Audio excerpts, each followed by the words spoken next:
Hello and welcome to Night Clerk Radio, episode 130, where today we're getting back into some slightly off-ish topic, haunted media.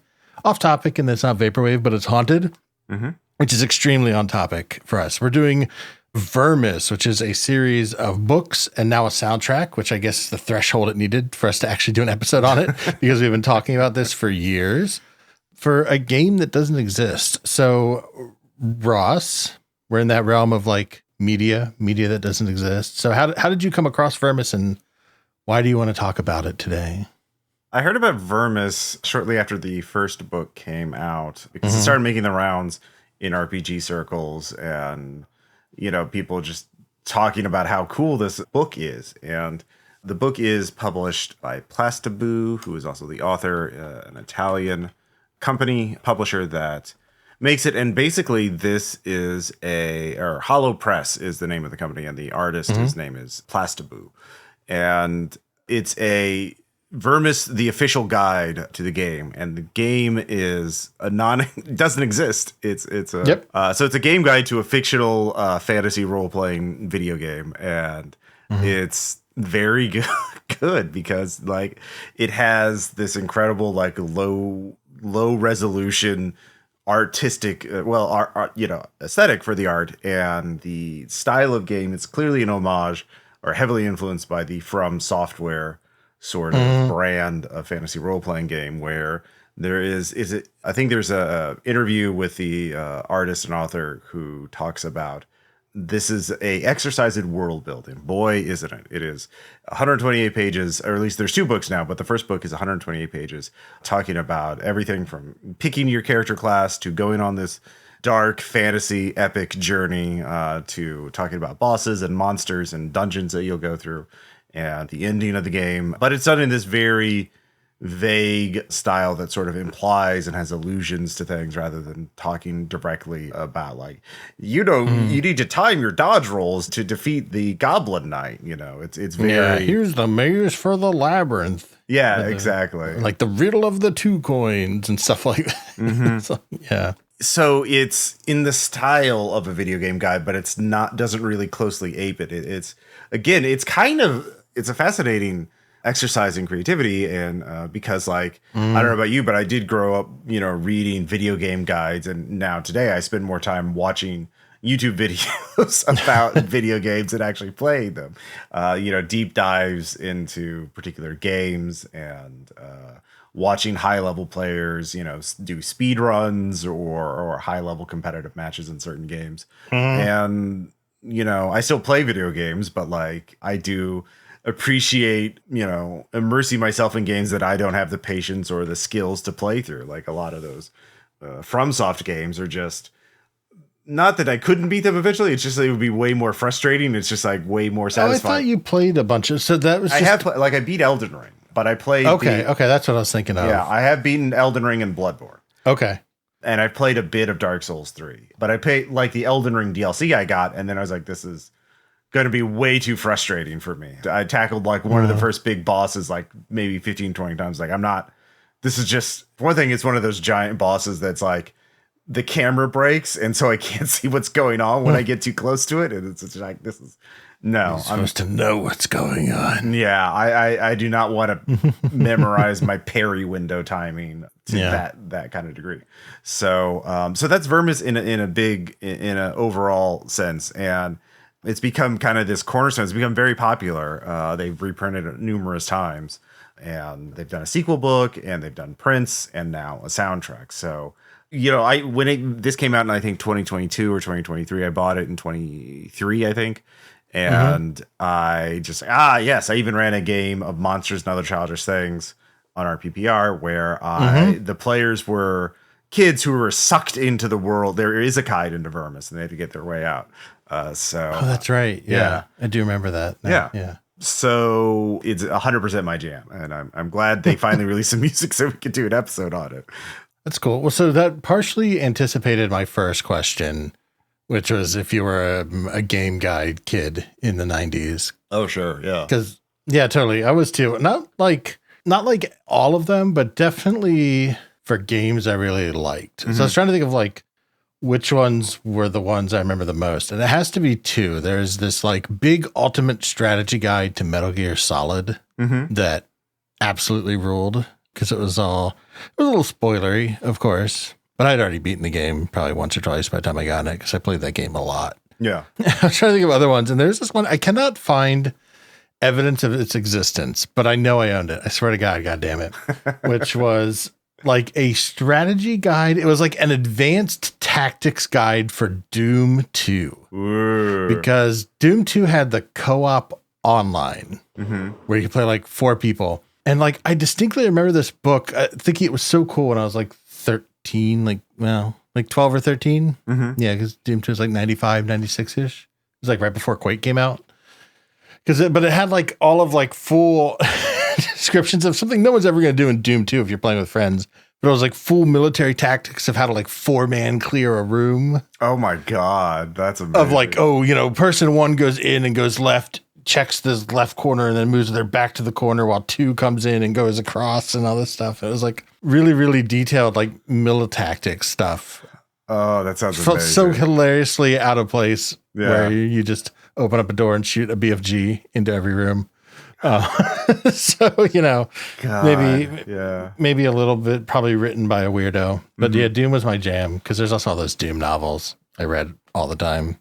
Oh, I just remember another video game guide that I got. Okay. That I read multiple times because it wasn't like about a single video game. It was a guide to MUDs. And so MUDs are multi-user dimensions, which are basically text-based MMOs is the easiest way to describe them. They're based on a server. You would log in and you would have to make your character. And so it's like a multiplayer you would have to go like north, kill a monster, inventory and that kind of thing. But like, there were multiple character classes and you had to type commands in real time. And I played MUDs a lot. And so this paperback book came out that was a guide to like some of the most popular MUDs.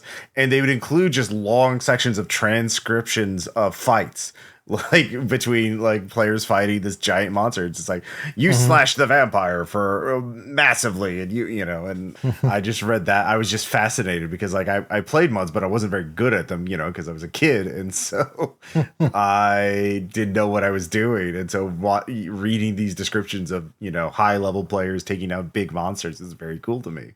And later on, I remember the Half-Life 2 strategy guide was very good. And the Bloodborne guide was very good because they included art, concept art, and like lore and behind the scenes stuff. That's cool. I think by the time Half-Life 2 came out, I probably was like a GameFAQs guy. I'm trying to remember when I stopped buying books. I think the last one was probably like FF9 or something like that. Yeah. Bloodborne was definitely the last one I bought because it was Bloodborne and it had art. It was like an art book as well. So like that was the only that makes sense. Yeah.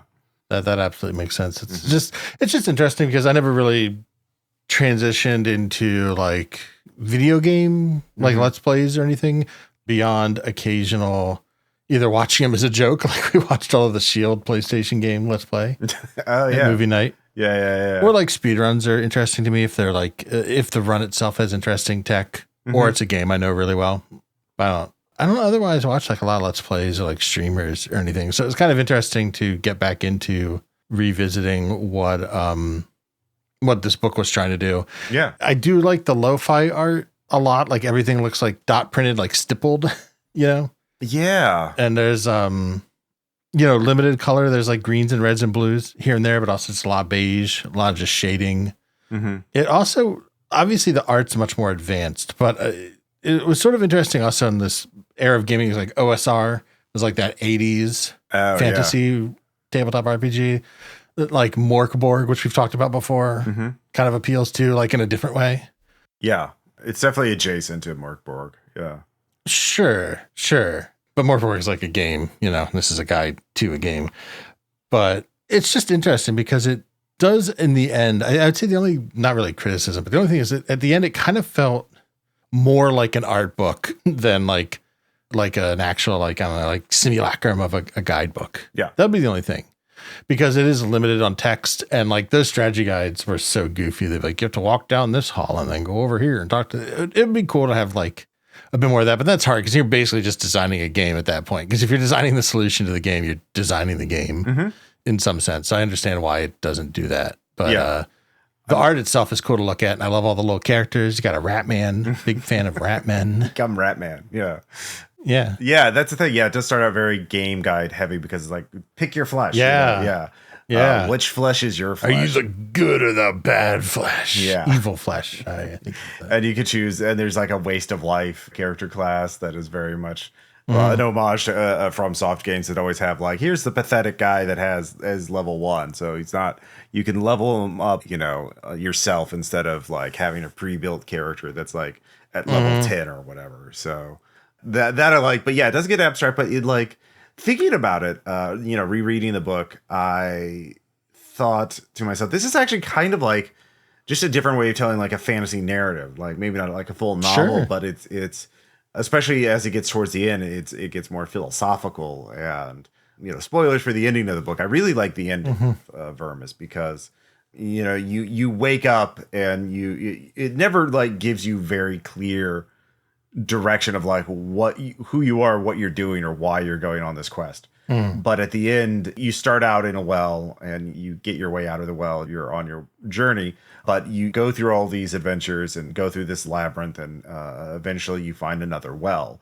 And you look down into the well and you see your own reflection, and you wake up. Your dream is over. You are just the corpse in the well, dreaming of your life until the moon awakes you again. So it's very cyclical, which is also, kind of like a meta commentary on video game narratives, because video games are always cyclical, because every time you play the game, you're going through the same narrative again. And I quite like that very meditative ending of the book.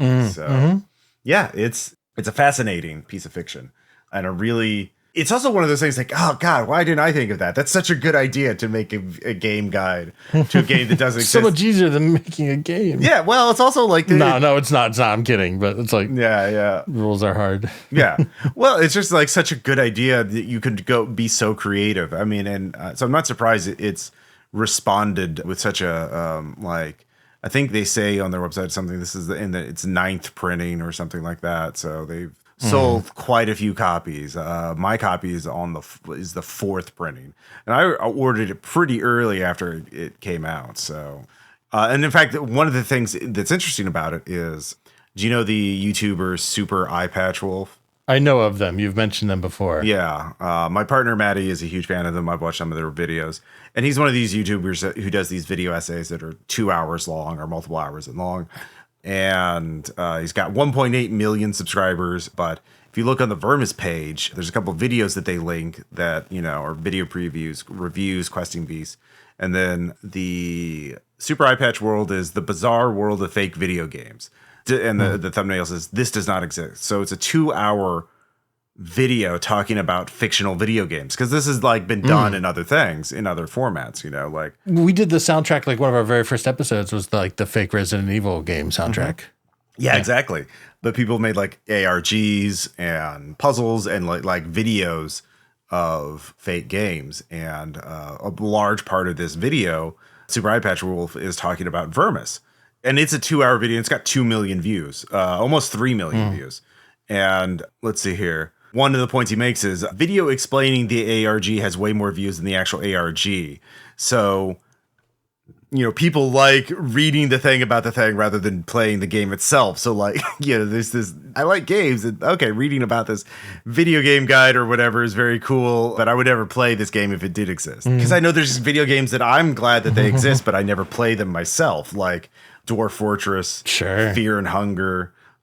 These are games like I'm never going to play Fear and Hunger because I know it's brutally hard and there's a lot of RNG in it. I don't want to restart 20 times to get, one of the endings in the game. I'm happy to watch videos about the lore and everything like that. I love a good dark lore thing. So, but yeah, it's interesting. Like this video of talking about this book about a fake game has gotten millions of views and people like it. Oh yeah. Yeah, I don't know what it says about us though. Like that, it gets such a huge audience. It responds, and people just love this idea and grasp it, with both hands. Sure. Well, I think there's a long history in media of like speculative, like making up media in media, like speculative media being like the point of it. Yeah. Okay. Because there's like, I guess recent examples. I was thinking about this. Comes up a lot in books I like. So like there's 2666, which is a big long, huge novel by Roberto Bolaño. And like the whole first quarter of it, and really the last quarter, is all just people who are scholars of an author that doesn't exist. And it's just like a parody of academics, but through like a bunch of people obsessed with an author who he's not like a real author, you know? Oh, yeah. Or like in White Noise, he's a professor of Hitler studies, like mocking like fake fields. Oh, House of Leaves, of course. The Nabbitson records. And then, of course, I totally blank on the other one. But yeah. Oh, Nabokov. Was it Pale Fire? Oh, yeah. Yeah. And this is different from just having like fake media within your media, like a fake game show or something. Because it's more about, I think, like analyzing the genre through a fake example than just having one because you need a legally distinct product in your in your show. Oh yeah, because you can't use the Price is Right or whatever. Yeah, you know? No, that is true. So yeah, it's just my jam. It just shows up in a lot of media I like. I mean, again, also the whole premise of the show is we've done tons of, like I said, things for albums for things that don't exist, right? Mm-hmm. Fake video game soundtracks and stuff. It's it's interesting. I don't know. It's weird though. It's like you said. What does it say about us? It's like, I don't know. Like so hungry to make something new that's not an established franchise that I'll take fake versions about stuff that's not an established franchise. I don't know. What's that sense of discovery, right? Like I know that for me that's one of my biggest like motives in any kind of media I consume is like finding something that I haven't seen. Like I prefer to usually I'll look for new movies to watch rather than rewatch my favorite movies. I mean, there's exceptions, of course. And, you know, last night we just rewatched The Sixth Day because, you know. Oh, nice. Yeah. So I'm not, but like I love finding a new weird thing to show my friends. And Vermis definitely qualifies for that. And because every page there's something new and there's something evocative, you know, just any random page. I'll just flip through a page. A house without windows. After some walking hidden in the forest, you find what appears to be the perfect place to rest. Because, yeah, it has this kind of choose your own adventure vibe to it as well, where it's talking about what you're doing. Yeah. Which is interesting. That was the other thing I thought was interesting is like a diversion from strategy guides, I guess. I don't know. It's interesting. Yeah, because just that speculative work. Yeah. I also really like on sort of in the middle of the book, there's like I love these isometric maps of dungeons. Just, you know, as RPG fans, so like the Green Sun Ruins has like a multi-level, like isometric map of the things, and then little pictures of monsters or beasties you'll encounter, like the Light Gobbler and the Old Goblin and the Goblin Knight. Very fun and evocative stuff. And you know, I mean, my only criticism is the text is this, you know, black font, you know, medieval font that is very hard to read, especially when it's like green text on black. Well, they hadn't invented accessibility yet, so you got to cut them some slack. It's true to the time of being tough to focus on. There's literally some pages where the text is like, I maybe it's a defect of the printed page where the text is faded away. Like literally, there's no. So I don't know. Yeah, another thing is this: there's no ebook available of this. You have to get a printed copy, you know, unless you find it shipped over from Europe. Yep, which is annoying, but you know, I was so curious about it, I had to do it. But keep that in mind. Yeah. But there is also a soundtrack. I was just gonna say we have to get to our legally obligated music discussion on our music podcast, otherwise we get kicked. All the AI emails we get will kick us off the top niche email. God. So fucking funny. It's kind of a joke. I posted a few of them publicly, but we always get these emails. They're like, your podcast is #1 in the like 8 adjective deep made up niche podcast group on some podcast stream that doesn't exist. Oh, like, yeah. You want to boost your popularity. You're number 7 in ambient music and on Good Pod. Yeah. Go away. Yeah. But anyway, honestly, we gotta talk about music. Yeah.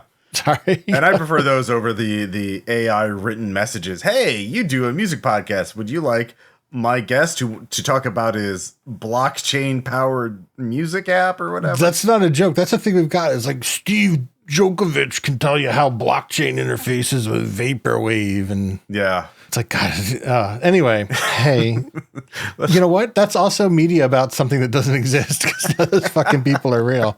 So we're not that off topic, Ross. Yeah, we're not that off topic. Yay. Yay. But yeah, so there's a soundtrack as you were mentioning, and It's a collaboration with Radagast and Plastiboo, the artist. Plastiboo, and then HDK was involved, right? Yes, they're the record label putting it out or help put it out. It's on... the physicals. Yeah. The digital album you can get on Radagast's Bandcamp page, but if you want the cassette, you have to go through HDK, I believe, or through... That's right. I think you probably order from HoloPress too, but, either way. I'm guessing it all comes from the same place. Yeah. Yeah, that's all. And it does come with a little booklet that illustrates each of the melodies. There's also, it's on YouTube as well, I think, which has the artwork for each of the tracks. So, yeah, you can stream it at least. You don't have to buy the cassette. So here is a bit from track 2, Promise.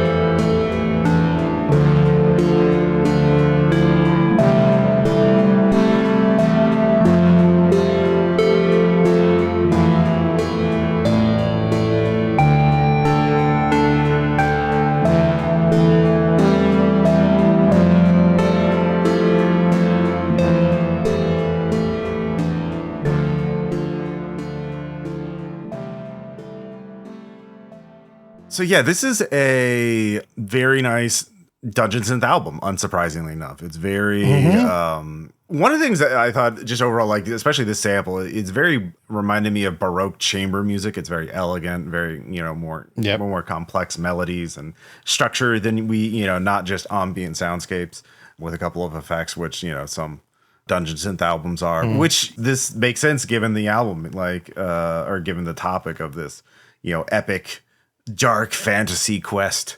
And I quite liked it overall. What were your overall thoughts, Burke? Yeah, I think the first thing, I found it actually pretty refreshing because I feel like even whether or not this is true, and I should go look at episodes, I feel like we haven't done Dungeon Synth in a while. I feel like it's been a lot of ambient or vaporwave more recently. Yeah. Kind of exploring new things like the Suburbia After Dark album that we did on the last new music episode. Yeah. So it was nice. It was nice to hear Dungeon Synth back again. It was nice to hear.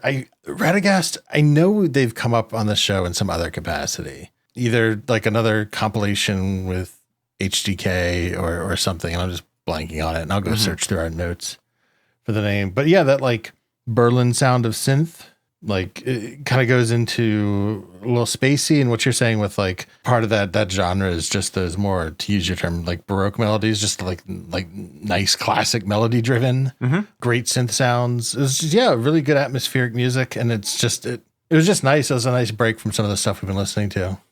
Yeah. It's also not as bombastic as a lot of Dungeon Synth gets. A lot of it is very like, we're going to war, here are the war drums, or very, very harsh, kind of things. And this is very not put you to sleep ambient, but relaxed.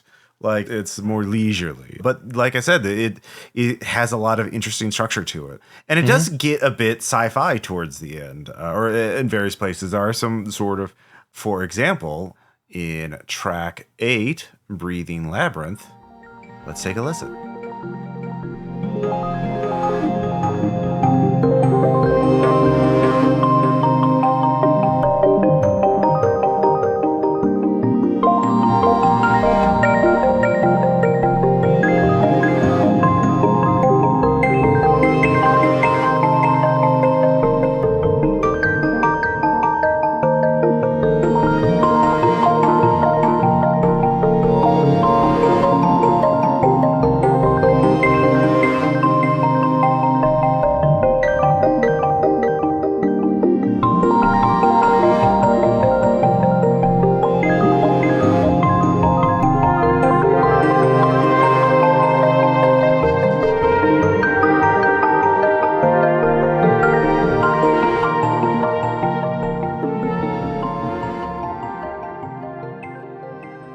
That part in track 8 kind of gives you that sense of wonder that good fantasy and science fiction invokes.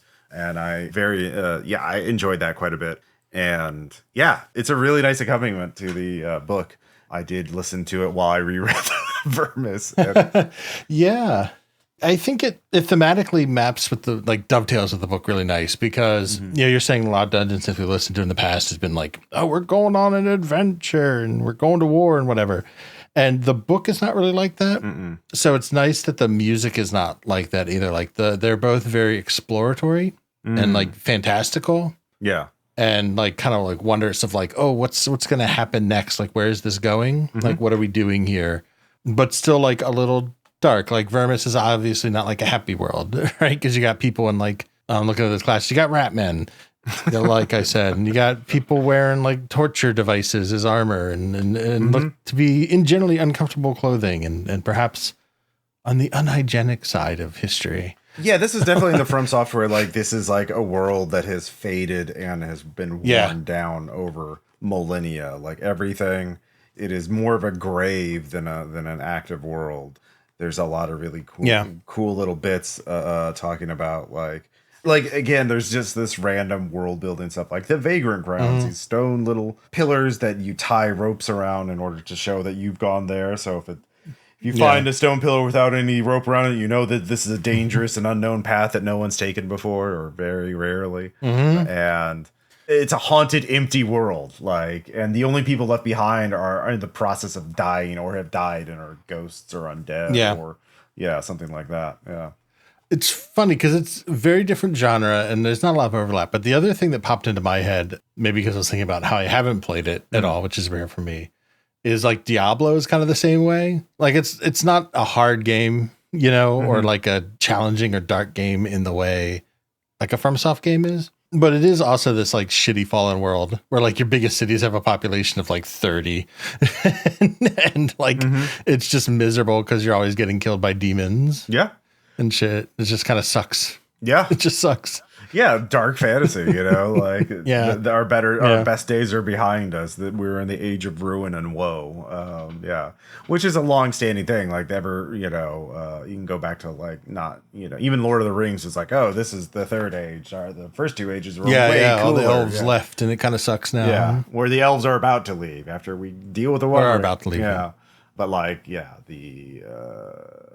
it's very much. It replicates history. Like the Dark Ages, the Middle Ages after Rome fell, and we lost all that technology and civilization and all that stuff. That at least that's I know history's way more complex than that, but like sure, that's the popular version of it, right? And like and that's what's going to end up in your mythology, right? And Lord of the Rings was like, I want Britain to have a mythology the same way other countries do. King Arthur, never heard of him. No. Yeah. But yeah, Vermis is and there. One thing we may revisit in a future episode is Hollow Press is doing other things like this. Plastiboo has made another book called God Husk, which is another fictional video game guide, which looks more. It's sci-fi. It's like a dark sci-fi thing. It looks pretty neat and. Yeah, they have just a lot of Hollow Press is doing. They found out like where their audience is, and they're really leaning into it. So they're doing some system neutral RPG cards for RPG, Umbra, the Deck of Relics, and I think it's the same artist. Yeah, the artwork is done by Plastiboo, but yeah, it's interesting how they divide it. Like they don't have it by categories; they have it by like we have these Japanese artists, we have these American artists, and we have these European artists. Yeah, I saw that. I thought that was interesting. So yeah, it's a neat little company that they figured out what they're about, and they're leaning into it. So we haven't mentioned there is a sequel to Vermis 2, which I have, but it is more. You have it. I have not read it, so I can't really comment much on it. It's another narrative, but it's got shared elements with Vermis 1, but it's it's pretty dark. Now, is it supposed to be a sequel to is Vermis the first Vermis book about Vermis 1 and like Vermis 2 is about Vermis 2? It's in the like same world, game? But like it's in a different, you're a different character on a different quest. And you start out like in the desert. And, but it's still that same style of storytelling where everything's more implied through the world building than like told to you outright. So yeah, it's interesting. And if you like Vermis 1, you'd like Vermis 2. But it's, more world building, more implication. And there's not, there's not much different, significantly different enough to review that book separately. You know, it's very much in the same line of Vermis 1. So, yeah. But it's neat. I'm into it. Yeah. All right. Speculative fiction. Let us know your favorites. I mean, it's everywhere. I mean, like you said, it's been all over the show. I can think of so many other examples of media where it's interesting to me. So yeah, just now it's in game guides. Now we have, now it's in game guides, and they released a soundtrack, so we're allowed to talk about it. Yeah.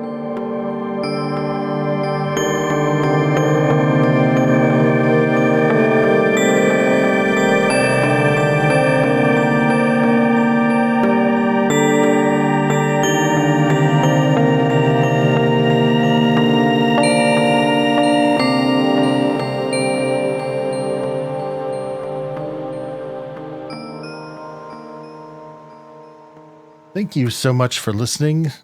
Let's ramble about worlds that don't exist. Maybe I'll give this one a really clickbaity title like I did accidentally for Lost Media, and then a bunch of people got mad at us. What is that thing? You want to get some YouTube commenters angry? Yay. Engagement. Engagement. Hey, it doesn't matter. Yeah, that's the thing, is like it's engagement. I win the attention economy either way. I don't want to do that because it's gross in reality. So yeah, definitely Vermis. Check it out. I wish there's an ebook that was made it a little bit easier to get your hands on it, but the soundtrack alone I think is worth checking out as like a quick dungeon synth listen. Like it's really, really good. Yeah. Next episode, we're going to be hitting back into the new music. It's going to be July, and I'm at the crossroads, so I have to decide if I want to like do summer jams or like fight summer jams by just doing weird slushy shit because it's 100 degrees out and I turned my AC off for recording and now I'm starting to melt. Oh my God. I don't know. I have to think. I got to think. These are big decisions. These are big decisions. Very big decisions. You know what? I'm going to see if there's a summer dungeon synth album that's been released. You know what? I had the same thought, so maybe we can do some summer dungeon synth. Yeah. Tune in next episode to find out if we actually do that. If they have like on the beach and it's like some knights and wizards just frolicking on a beach, I'm so into that. Yeah. Or like chilling in We're a just field gonna or will it something. into existence, Tulpa Yeah, style. and if you know what, if not, I'll do a whole episode of speculative dungeon synth that I wish existed. Ooh, even better. That'd be good. Oh God, I wonder. Oh, okay. Never mind. Sorry, getting off topic. Hey, because this is the outro. We got to get out of here. Right? We're done. We are. I'm done. If you like if you like this episode, you like what we do, you want to hear more of it, we got a bunch more on our Patreon, nightclerkradio at patreon.com. You can find us on Blue Sky is probably the best place, or nightclerkradio@gmail.com. You can find Ross Payton on Blue Sky. There's a bunch of other Nightclerk radios out there on various now spiritually defunct social media sites. So don't check them out. Just go to Blue Sky or email us if you want to chat with us. Otherwise, yeah, thanks so much for listening. We hope you enjoyed a little bit of speculative media. Go out there, build community, make up worlds with each other, and have fun. That's how Ross and I met, playing pretend with dice. So it works. All right. Thank you so much for listening once more, and we'll catch you next time. Bye. Bye.